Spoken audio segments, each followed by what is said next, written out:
àjọwọ́ la fi sọ́yà ẹnìkan ìjáwádé unity ló dára kájọ fi mọ̀ ṣọ̀kan unity ló dára kájọ fi mọ̀ ṣọ̀kan àjọwọ́ la fi sọ́yà ẹnìkan ìjáwádé unity ló dára kájọ fi mọ̀ ṣọ̀kan unity ló dára kájọ fi mọ̀ ṣọ̀kan àjọwọ́ la fi sọ́yà ẹnìkan ìjáwádé unity ló dára kájọ fi mọ̀ ṣọ̀kan unity ló dára kájọ fi mọ̀ ṣọ̀kan àjọwọ́ la fi sọ́yà ẹnìkan ìjáwádé.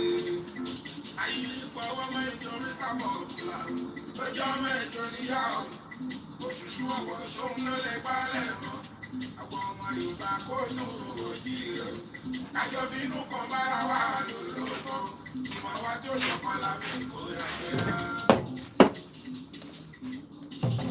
ayé ìfọwọ́ mẹ́jọ mr bọ́ọ̀kìlá lọ́jọ́ mẹ́jọ níyàwó òṣùṣù ọ̀wọ́ sóhun ló lè gbálẹ̀ mọ́ àwọn ọmọ yorùbá kó tó òjì rẹ̀ kájọ bínú kan bára wà lólótọ́ ìmọ̀ wa tó ṣọ̀kan lábẹ́ ìkórè àjẹrà.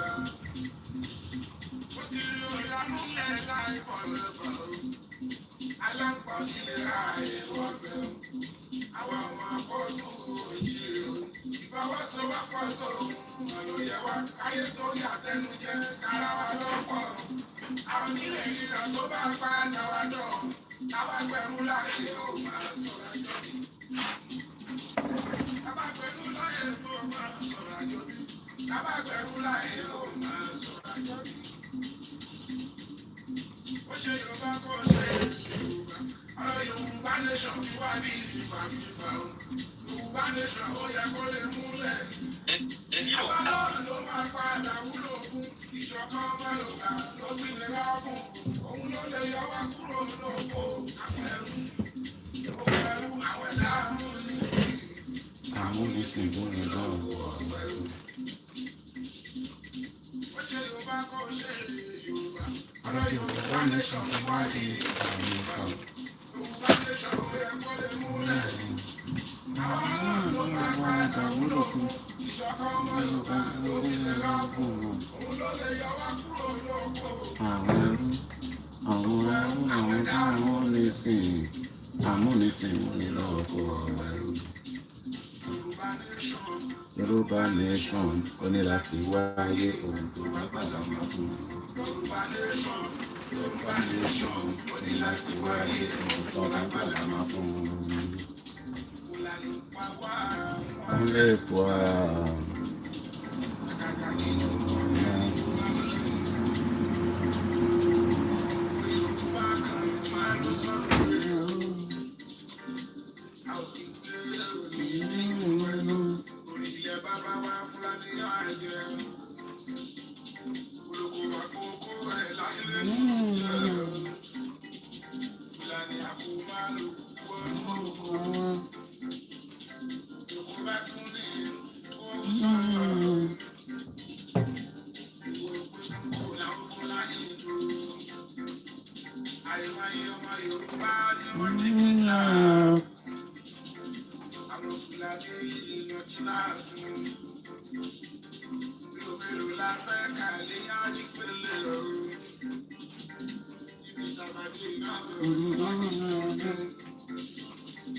ọmọ Yorùbá wà ẹ̀jẹ̀ ká tó rọpò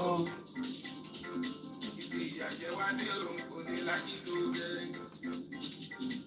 ẹni bá ló mọ̀ kábí ṣíwá ẹ̀wọ̀ ọmọ Yorùbá wà ẹ̀jẹ̀ ká lóyún Yorùbá nation ó ní láti wáyé ohun tó bá gbà lámà fún. Lórí bá ṣe kọ́ tí ó pẹ̀lú àgbẹ̀ ìpàdé àwẹ̀. Ìyá tí ó bá jẹ́ ká ọmọ Yorùbá gbé. Táwọn alálẹ̀ ní ilẹ̀ Yorùbá. Ìyá kòrò kówó bàbá dábì yó. Lórúkọ yàtọ̀ àwọn ọmọ Yorùbá. Lórí bá ṣe kọ́ tí ó pẹ̀lú àgbẹ̀ ìpàdé àwẹ̀. Ìyá tí ó bá jẹ́ ká ọmọ Yorùbá gbé. Àwọn alálẹ̀ ní ilẹ̀ Yorùbá. Ìyàn kòrò kówó bàbá dámì yó. Olùkọ́ yàtọ̀ àwọn ọmọ Yorùbá. owó bàbá dá mi o. Ó tilẹ̀ fún wọn ní tán fún ara ẹ̀ lẹ́rù.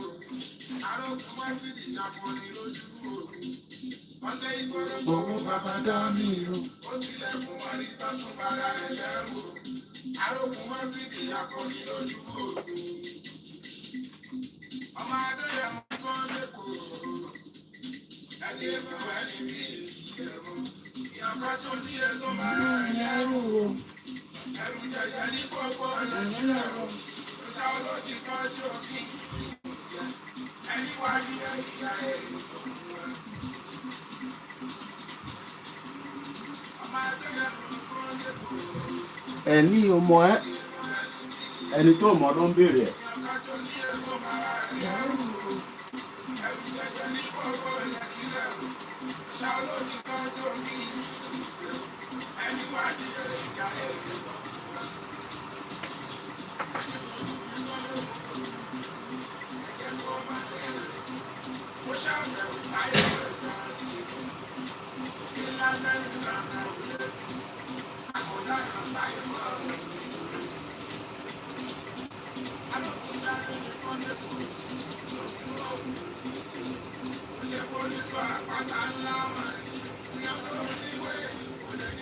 Ò ní wèrè tó gbòòwò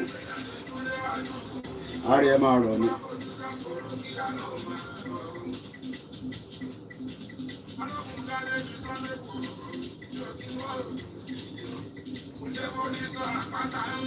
Kò ṣe forí sọ àpáta ńlá ni ò ní tó gbòòwò.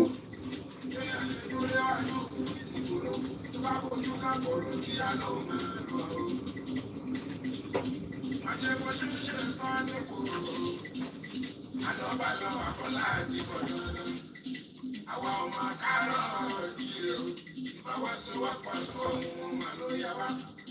Gbogbo àwọn tó ń gbẹ́ ìgbẹ́wò jẹ́ ọmọ Adéyẹmọ látàwọn ọmọ Yorùbá. Ẹkùn tí ní òwò máa padà lẹ́yìn o.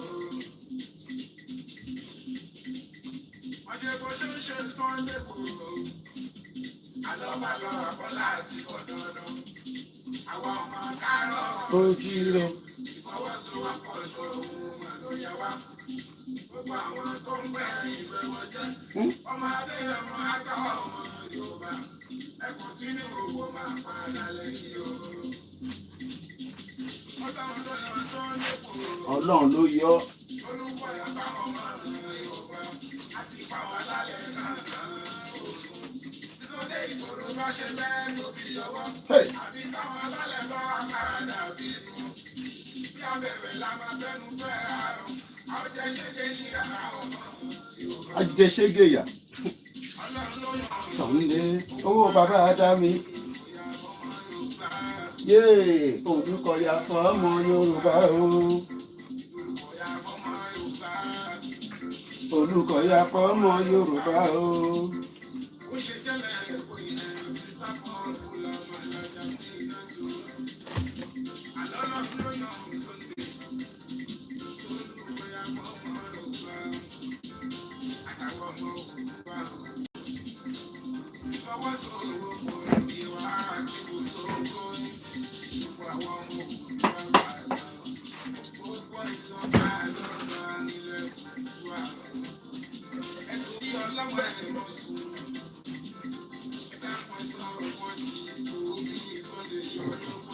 Support it.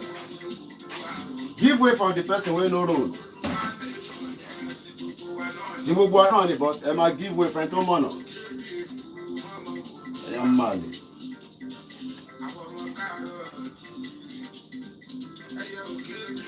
Ibo ló ti fẹ́ ké? Ibo lẹ́yẹ ti máa ké? Ibo lẹ́yẹ ti fẹ́ ké?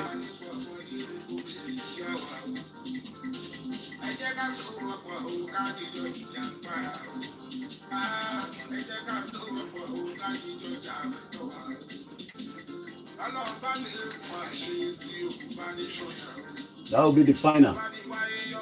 Ayé wa change there finally. Ọlọ́run bá ti lè fún wa ṣe. Ọ̀tọ́ náà wọ̀n fẹ́ yẹn. Àwọn máa lè. Owó bàbá dá mi.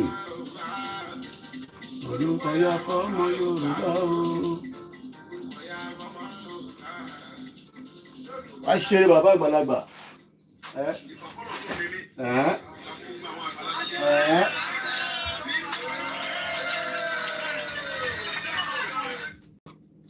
Olùkọ́yà fáwọn ọmọ Yorùbá má tún gbé mi wọlé fẹ́yìn rárá. Mo kí gbogbo wa lẹ́ẹ̀kan sí very very limited time but we see what we can do justice to the conversation this morning. Ẹ fún mi ní few more minutes. Mo kí gbogbo wa níbikíbi tẹ́ bá ti ń gbọ́ wa yìí ní 26th day mo sọ fún yín tẹ́ bá ti ń bá wa ṣe fídíò nílé ẹ máa fi date ẹ máa fi time so that ká lè mọ̀ bóyá èní ni bóyá next week ni bóyá last week ni torí pé there's a lot of things happening in Nigeria and tẹ́ bá dẹ̀ bá wa fi date and time ṣe a lè má mọ̀ which day gangan ìṣẹ̀lẹ̀ yẹn ṣẹlẹ̀ so that ká má máa mix èyí tó ti ṣẹlẹ̀ ní bíi 1960 technology ti gba tó bá ti gbé fóònù ẹ Koiki Media èní ní 22 July 2023 wọ́n ṣe pa ni Fúlàní ló pa Koiki ẹ wo ẹ dárúkọ gbogbo àwọn mídíà tó kù náà ẹ sì síta fáfẹ́fẹ́ kò jẹ́ pé kẹwàá ṣe fídíò káwàá ṣe máa wá ìjọ olóṣẹlẹ̀ I almost not come out again because mo wò pé kí n dá gbogbo ẹ̀ títí di ìrọ̀lẹ́ but inspiration kan ló máa ń fún èèyàn tíyàn máa fi ń jáde nígbà míì inspiration kan ìyàn kọ̀ gbọ́n kankan ìyàn akọ̀ fáwa tí a ní làákàyè ni mo bá àwọn tó ní làákàyè sọ̀rọ̀ àwọn tó ní làákàyè ni mo bá sọ̀rọ̀ a ti ṣe program kan láì 3 o'clock lóru èní but one thing is ọ̀pọ̀lọpọ̀ yóò mọ tó ń lọ lágbàáyé mo ní bíbá ló ti máa mọ̀ sẹ́ tó bá ń sọ pé international news international policy kò tí sí anybody torí èmi àti UK àwọn lọ train mi mo kàn lie down sórí bed mi mo upload àwọn videos tí mo ṣe lánàá ní Trafalgar Square tẹ́ bá rí ní bíbá mo ṣe uploading mo máa ń try láti move wọn lọ sí YouTube Facebook láti upload ẹ̀ cause mo gbọ́dọ̀ download gbogbo video mi wálẹ̀ cause èmi kọ́ mo ní platform so ibi tí mo ti wá ń sùn sórí bed to be honest mo ti wé aṣọ owó ẹ̀dìrọ̀lẹ́ mo wá gbé sí Sky News torí èmi gbọ́dọ̀ mọ̀ tó ń lọ lágbàáyé ẹlòmíì wà labroad ó kọ̀ wá fa gbòòrò ni ká ṣiṣẹ́ owó kò mọ̀ tó ń lọ láyìíkẹ́ mo kọ́kọ́ gbọ́ àwọn níbọ̀ wa ìyẹn caretaker tó ń tọ́jú ilé kọ̀ọ̀kan wọ́n á ń gbọ́hùn ẹ̀ ọmọ Ghana dẹ̀ ni wọ́n á rá àwọn òyìnbó méjì kan council àwọn náà bá ṣiṣẹ́ mo mọ̀ tó ṣẹlẹ̀ wọ́n ṣàn táwọn síra wọn mo ṣàn rán dúró mo ń ṣàproko látọjú wíńdò mi gbogbo tó bá ń lọ ládùúgbò làwọn èèyàn máa ń rí ó dìgbà tí ìṣẹ̀lẹ̀ bá ṣẹlẹ̀ lọ́lọ́pàá máa sọ pé ta ló rí tó ṣẹlẹ̀ èmi náà ya nawọ́ mo rí o so that kọ́ lè mọ̀ pé a wà nínú ilé bàbá béèrè pé kí ló ṣẹlẹ̀ Nàìjíríà ní sáà rí o kò sí nǹkan tó rí o ibi tí mo lọ kọ́ nìyẹn and I sat on my bed Sky News kọ́kọ́ show inú prison mo mọ̀ tó ṣẹlẹ̀ bí arábìnrin yẹn bóyá wọ́n detain ẹ̀ bọ́bá detain ẹ̀ nílùú yìí o ní right láti request fún fídíò nígbà tó wà ní prison nínú detention center ní ọmọ àbínú ìyẹn ní inú tọ́lọ́pàá bá kọ́kọ́ múyàn lénìí tọ́lọ́pàá tó bá dá mi dúró ní tó bá ti lè mú ọlọ́pàá yẹn gbé mi kúrò níbi tí mo wà yẹn tá a yanjú ọ̀rọ̀ yẹn wọ́n gbọ́dọ̀ gbé mi lọ sínú cell ò ń ṣe anything kò ń ṣe big deal nílùú yìí àìmọye àwọn òyìnbó tó ń lọ sí cell for so many good reasons gbogbo àwọn tó máa ń protest ẹ máa ń rí tó máa ń pè wọ́n ní kinní kan oil àwọn protest fún climate change wọ́n wà upset wọ́n máa ń block títì lójoojúmọ́ ló ń gbé wọn lọ sí cell but ó gbọ́dọ̀ lójú more than 48 hours wọ́n gbọ́dọ̀ gbé ẹ lọ sí court láti confirm pé offence yẹn o is what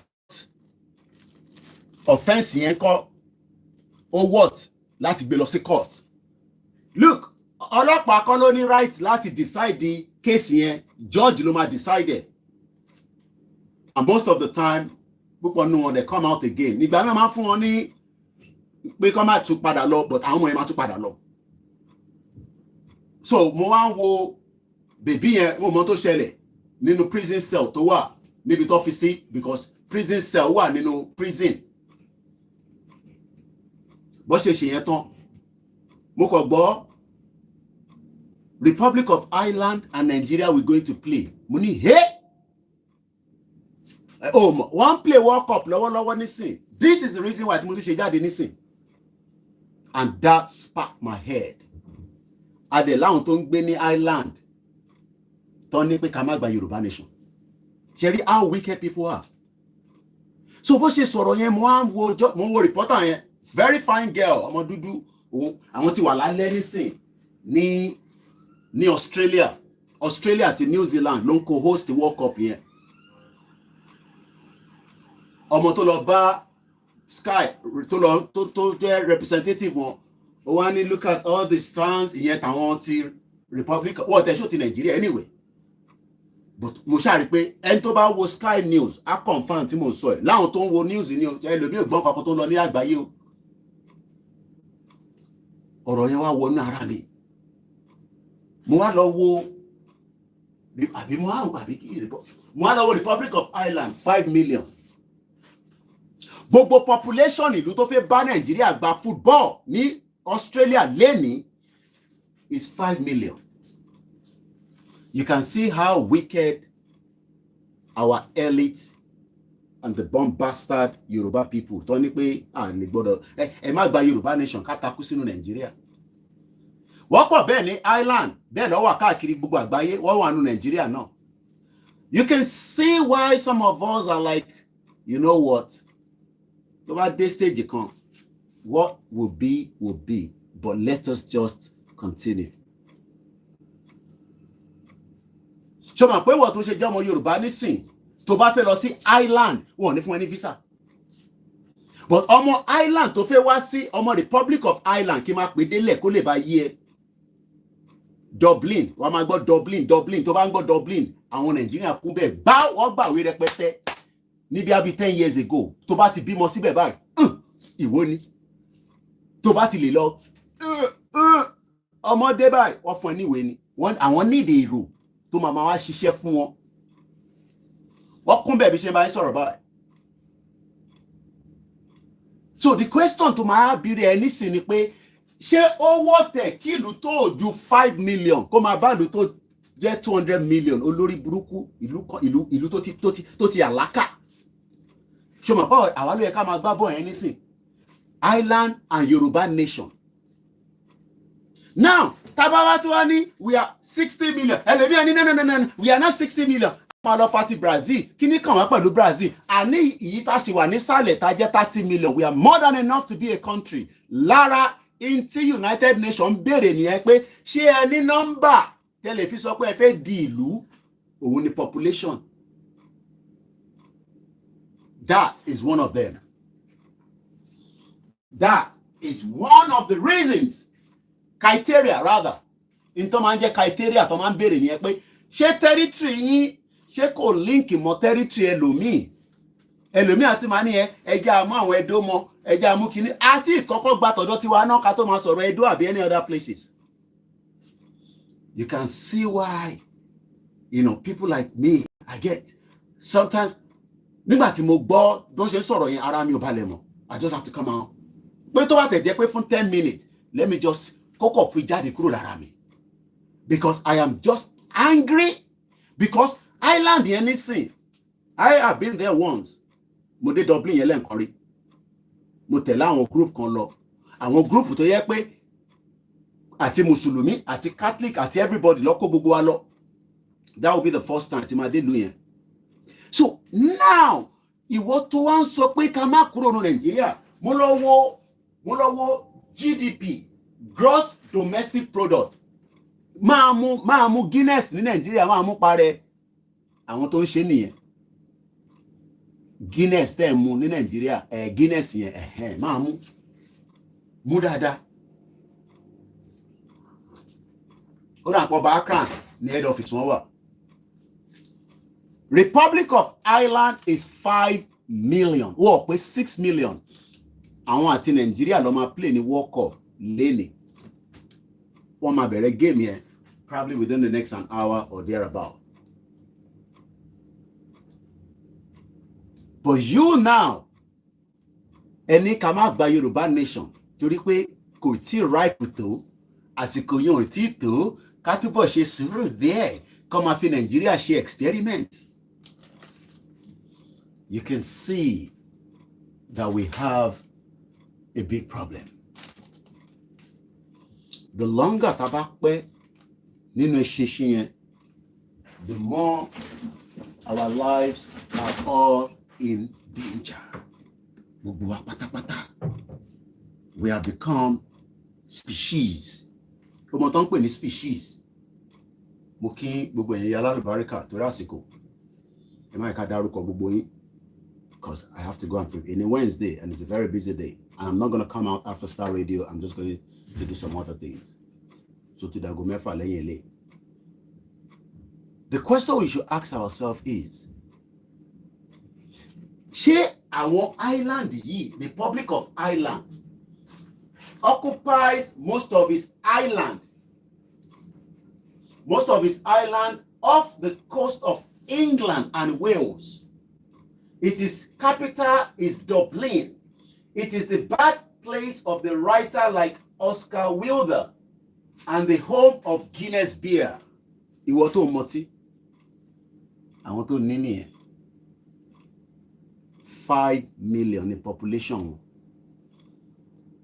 And they will play football pẹ̀lú nation upon nation. Wá mú Haúsá méjì. Àwọn yẹn ló máa gbowó dání sọ́wọ́.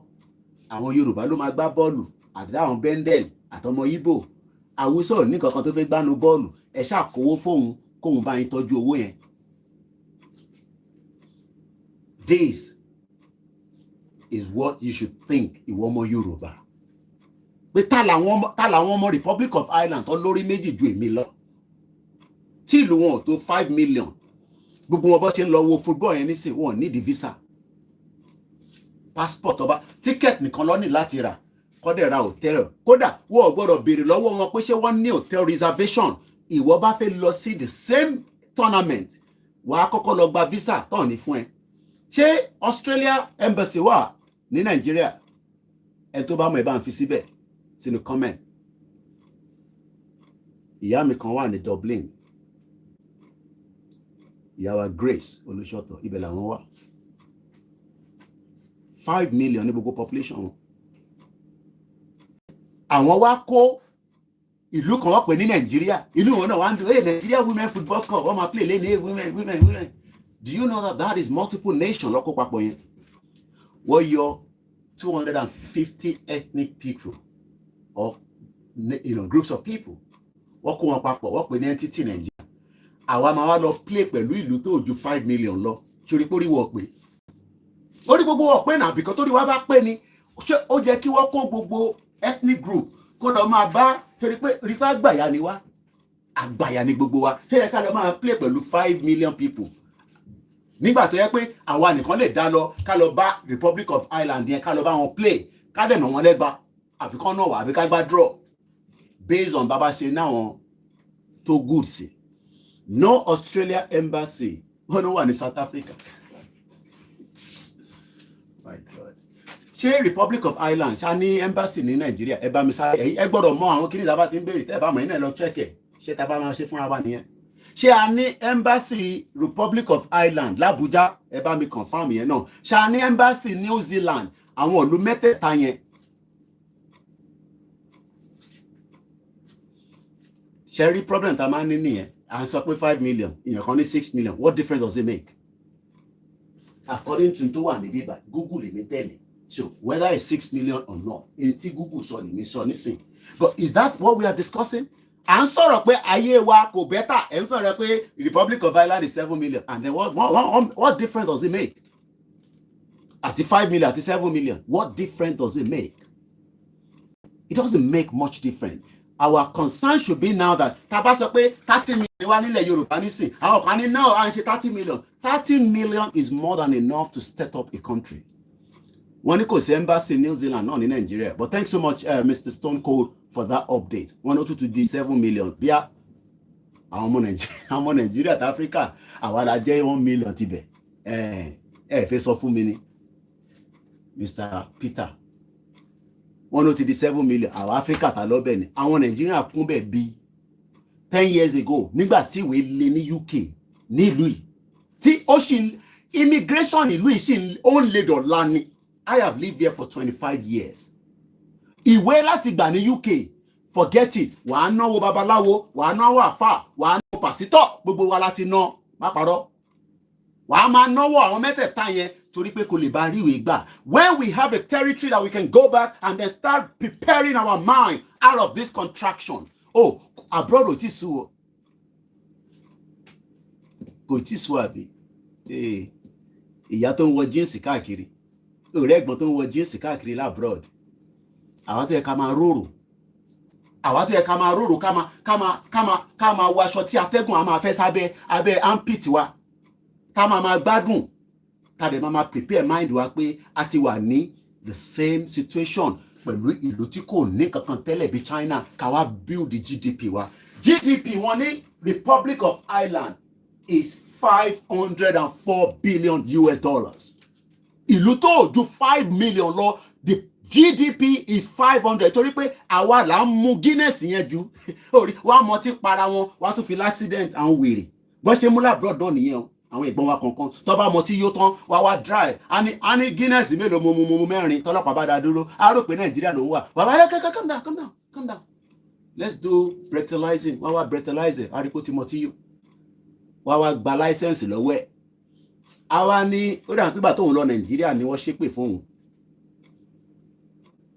Is this the kind of system that we want to continue to be in denial when we can literally get the hell out of Nigeria now and put a full stop àti wàánu ọkọ̀ yìí kò ṣiṣẹ́ mọ́ lest ẹja gbẹ́sẹ̀ lè break àwọn kan ní náà kò tí tó àsìkò ẹja ṣe sùúrù díẹ̀ sí.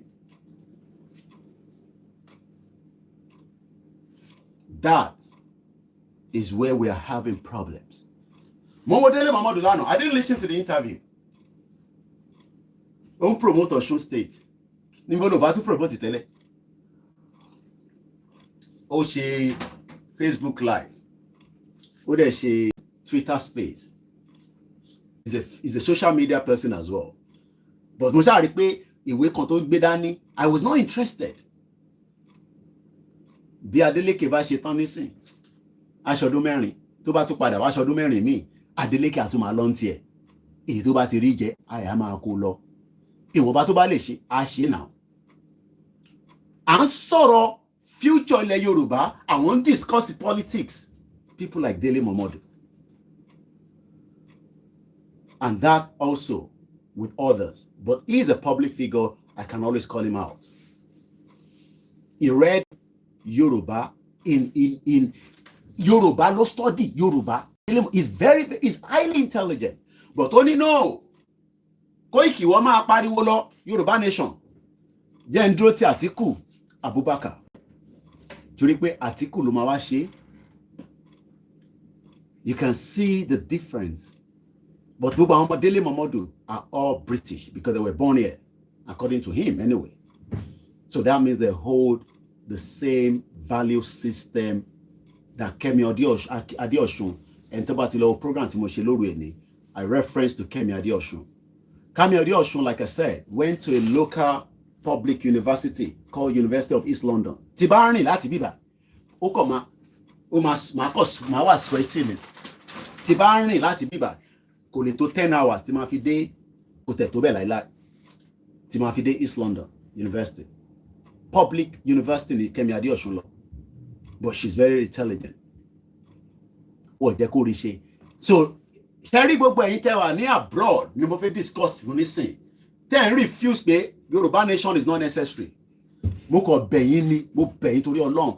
Ẹ má ẹ̀ka àwọn ọmọ yín get involved pé wọ́n fẹ́ lọ ṣe any politics in Nigeria. Mo bẹ̀yìn ni. Wọ́n lè lọ ṣe business. Ẹ̀rọ kìí tí wọ́n bá ṣe business tó bá fail, àyà máa padà bọ̀. Ṣèbí ó ní British passport, ara tíkẹ́ẹ̀tì ni. Tó o bá ní tíkẹ́ẹ̀tì, embassy ìlú tó bá jẹ́ ọmọ ìlú yẹn, wàá ra tíkẹ́ẹ̀tì fún kó máa padà bọ̀ nílùú ẹ̀. But am I going to get involved in politics? We are dealing with demons of people on the ground there. To value life. Ma compare the UK politics. Tan Shenibi by T.K. Osamo, Atawon Bẹ́ẹ̀ lọ, Onoru Chichi, and so many of them like that are participating. Don't encourage your children to get involved in any nonsense political in that messed up society. They will be killed as quickly as possible. They will destroy their life as they did with Kemi Adeosun. They destroyed their life. They destroyed Kemi Adeosun's life because she wanted to serve the people as a Minister of Finance under Buhari. But she was stepping on too many toes. She wanted to audit what needs to be audited. Because do you know that Kemi Adeosun worked in BT? She worked with so many organizations here that she would not have messed up. She wanted to take the same thing to Nigeria. She did not survive. After she was removed, they brought in Zainab Agbowoni. I pity the Yoruba diaspora. Don't worry. Musha Beyin, your children can go to Nigeria on holiday if they survive and come back. But don't let them get involved in any political whatever in Nigeria. They will destroy them. What damage you spiritually, physically, they will damage them that you as that time too that is if Nigeria has not broken up. Don't ever. They can try any other thing. In life, you can take risk. Don't let them take the risk in that political terrain. That is if this country does not break. Whatever your children wants to do, they must not go for anything called politics in Nigeria. What they attempted abroad, it doesn't matter. Because what they lost another country called attempted, not in that contraction. Republic of Ireland is only 5 million with a GDP of 500 billion US dollars. And yet, they are playing a country called Nigeria today.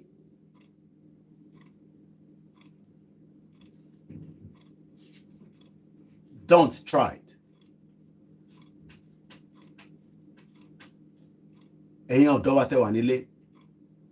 I can feel your pain when I look at Ireland. Àwọn ọmọ wọn nísìn, èyí tó bá ní time, kò ṣe gbogbo wọn náà ni, wọ́n wà ní Australia nísìn, nínú nakedness tó ń ṣe fàájì. Tó bá dẹ̀ ti fi gbá bọ́ọ̀ báyìí nísìn, wọ́n á dùn àwọ̀ ọṣọ tó lè wọ̀ ní wòwò díẹ̀. Yesterday, I met 4 Saudis, children. Ọmọ mi bí mi lánàá nígbà tí mo délé tí mo ń sọ. Ẹ̀wọ̀n àwọn ọmọ yẹn kéékèèké. Àwọn náà ti fi máa di pé, can I travel on my own and all that? Mo ní no, there's probability that they came with their parents. But mo rí wọn pẹ̀lú àwọn òbí wọn. But àwọn ọmọ Saudi yẹn, mo rí pé wọ́n borí. They are Saudis. Mo wá délé, ṣé mọ̀ pé Sky News wọ́n sọ ọ̀rọ̀ àná tún lélẹ̀ náà tí bá ń parọ́, just Google it, is there. I found tó bá tún go news ló máa lè confirm it. Do you know that the Saudi has up to 1.5 trillion pounds sterling investment in this country?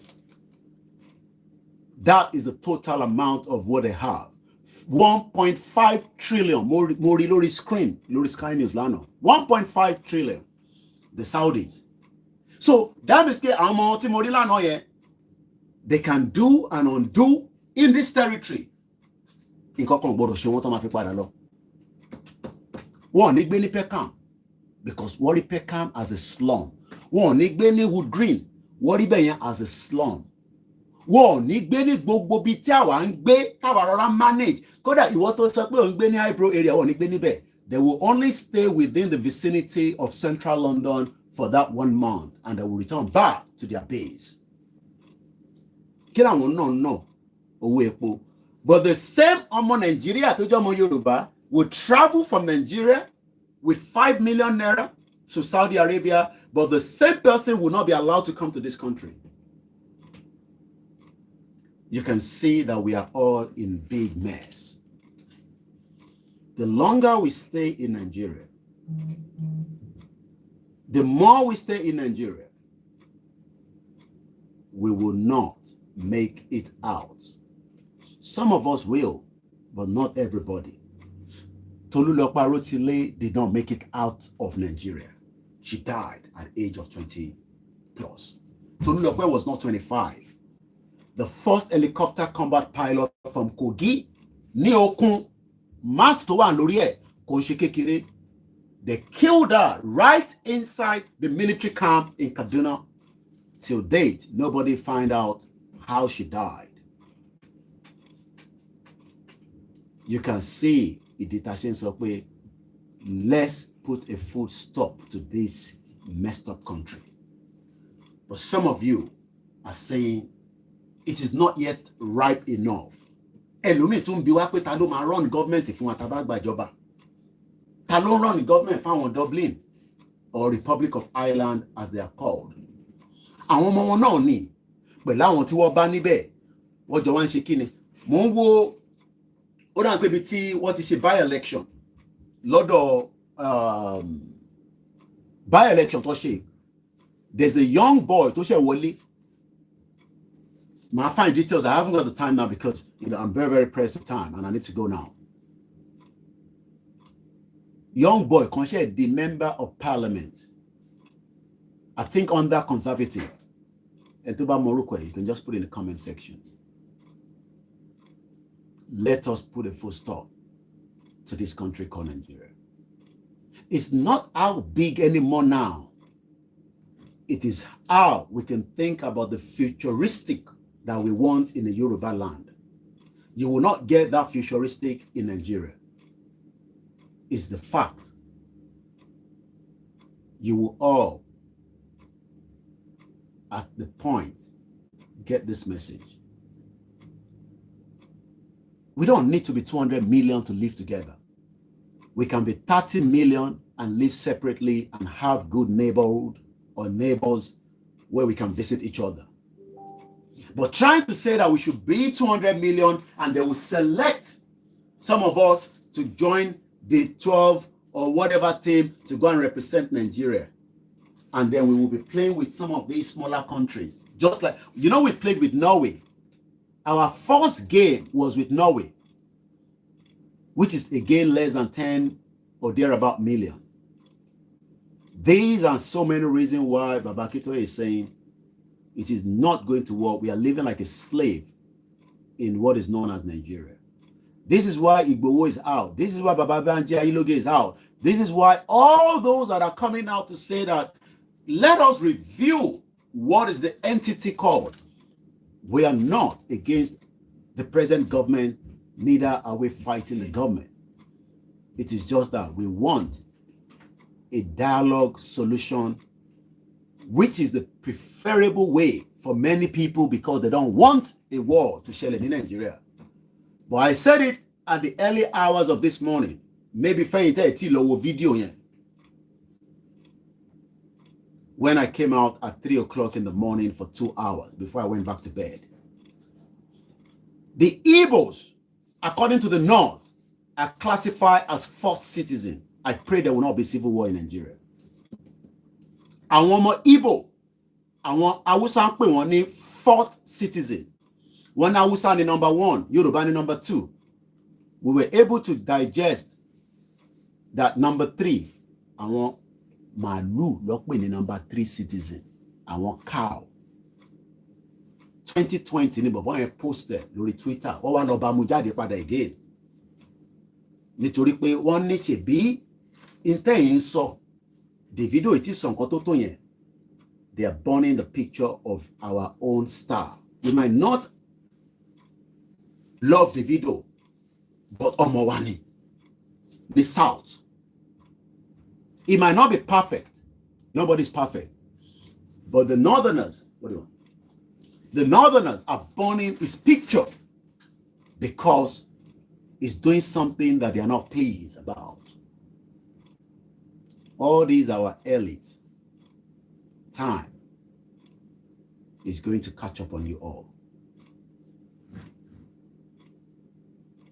There's pressure on the ground.